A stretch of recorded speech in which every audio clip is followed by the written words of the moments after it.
There's a big difference between a separation and a divorce. There's two types of separation. You can get an informal separation or a legal separation, and there's a difference between those two as compared to divorce as well.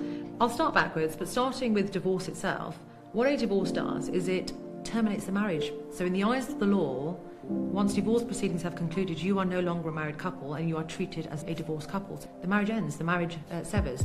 Very important to note though that when you divorce, that doesn't necessarily sever your financial ties, and unless you take the additional step of resolving the division of the matrimonial assets or even dealing with the finances, your financial relationship continues until such time that you've got the court order.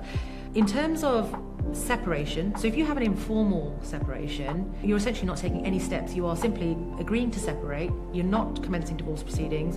You may or may not reach an agreement in relation to the division of any matrimonial assets, but if you're not taking any steps to rubber stamp, essentially, you're leaving the doors wide open. You're still treated as a married couple. You will continue to be treated as a married couple. So even if you divorce decades down the line, you'll be treated as being married for the entire duration of that time, and that could have an impact on how the finances are divided at that time.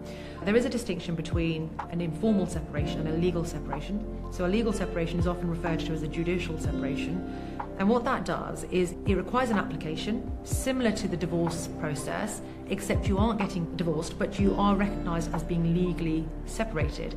Now what that does, unlike an informal separation, is it enables you to deal with, to some extent, the finances or the division of the matrimonial assets in a similar way to the way that you would in divorce proceedings.